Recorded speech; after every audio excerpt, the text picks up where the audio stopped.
रामकृष्ण हरी माऊली, स्वागत आहे तुमचं तेजस्वी दुनिया यूट्यूब चॅनलवरती. सो आजचा आपला जवळपास 9वा दिवस आहे दिंडीचा. हां 9वा, विसरतो सगळ्या लक्षातच राहत नाही. तर पुढे महाराज चालत आहेत आणि आज आपला मुक्काम रात्री झाला आवरा पिंपरीमध्ये आणि आता वरचा कुरुडवाडी. 2 दिवस खूप कमी कमी अंतर होतं, 20 म्हणजे 15-16 15-16.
हे पुढे महाराज चालत आहेत, पुढे महाराज चालत आहेत इथं.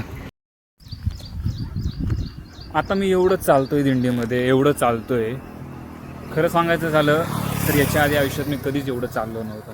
म्हणजे 30-31 किलोमीटर दिवसाला चालणं, असं नाही की सलग, थोडा ब्रेक घेऊन. पण हे पण चालणं खूप डिफिकल्ट आहे, जर वाटतं एवढं सोपं नसतं.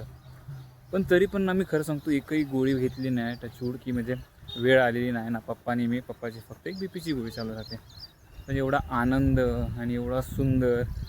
आणि म्हणजे असं नाही की कुठल्या गावामध्ये, आता कुठलेही खूप वेगवेगळे गाव आहेत, तर कुठलाही जाती धर्माचं असं आहे की अरे तुम्ही या जातीचं तर सेवा दिली जाणार नाही, असं काहीच नाही आहे. एवढं सुंदर असं नियोजन आहे. फक्त एकच प्रॉब्लेम आहे याच्यामध्ये, की जे वारकरी आहेत ते वारकऱ्यांना शिस्त पाहिजे. खरं सांगायचं झालं तर माझी चांगली बाजू तर आहेच, पण कसं आहे, शिस्त नसल्यामुळे म्हणजे कुठे जर प्रसाद वगैरे देत असतील तर म्हणजे नासाडी जास्त करतात अन्नाची, जे की मला वाटत नाही बरोबर आहे. बरोबर की नाही, अन्नाची नासाडी वगैरे झाली नाही पाहिजे. ठीक आहे, तो भाग हळूहळू ते पण सुधरेल. आता ही सीना नदी आहे, ही ती नदी आहे, किती भारी सुंदर आहे एकदम. हवा सुटली आहे. माझा आवाज मला नाही माहिती आता हवेमुळे किती येतोय की नाही, खूप सुंदर दृश्य आहे. कालचा व्हिडिओ जरा जास्तच छोटा झाला, मला वाटलं नव्हतं एवढा छोटा होईल करून. पण ते काय झालं ना, रील शूट करायच्या नादात ना ते उभे व्हिडिओ पण काढले ना, मग ते ह्याच्यामध्ये टाकत नाही. प्रॉब्लेम तसा होतो. मी शूट तर खूप केलेलं, पण मग तेच उभे आडवे, त्याच्यामुळे उभेवाले त्याच्यात टाकले नव्हते. रील टाकले, तसं रील बघून घ्या. ठीक आहे. पहा ना किती सुंदर दृश्य दिसतंय. वा, मागणं गाडी आली आहे बाबा. मोठा ट्रक टँकर आला दुधाचा.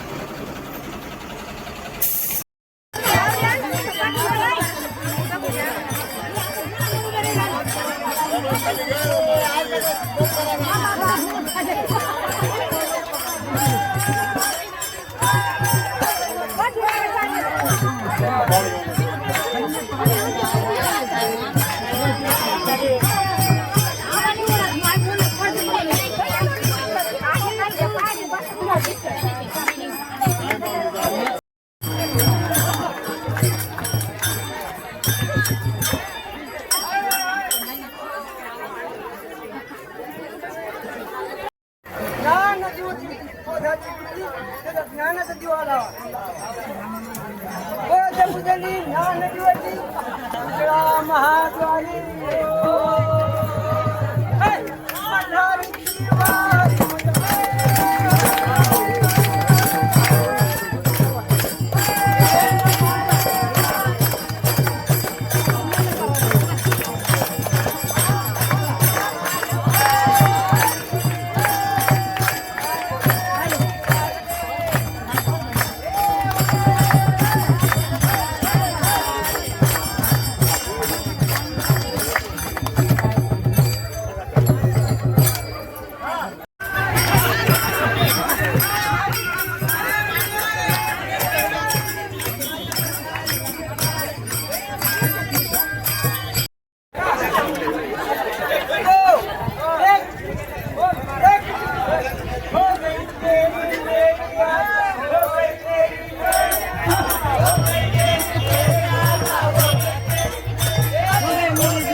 Oh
सगळे आराम करतायत.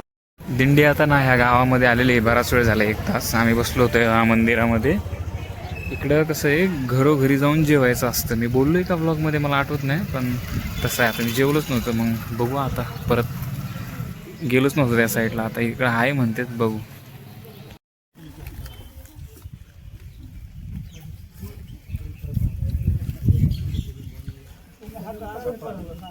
मित्रांनो, आम्ही मगाशी जेवून आलो आणि अँगल असा याच्यामुळे आम्ही मंदिरात आता सध्या इथे.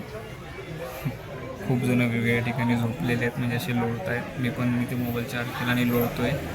खरं सांगू यार, खूप वेगळं असतं. म्हणजे ह्याच्यातला एवढं अनुभवच भारी आहे, खूप भारी आहे. इथे लोक झोपले आहेत, मगाशी दाखवलं तिकडे मंदिरात. आयुष्यातले खूप वेगळे दिवस आहेत, पण खूप अविस्मरणीय दिवस राहणार आहे ते कधी पण.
मित्रांनो, जसं आता कपडा चेंज केले मी, आणि ही बघा ही माझ्या मागे जी मराठी शाळा आहे ना, या शाळेत रूमा भेटलेल्या आहेत आम्हाला, म्हणजे केलेल्या आहेत. आणि एकदम शाळेचीच आठवण आली. शाळेतले बेंच वगैरे ते मी हे नीट केलेत, दाखवत होते पण व्हिडिओमध्ये.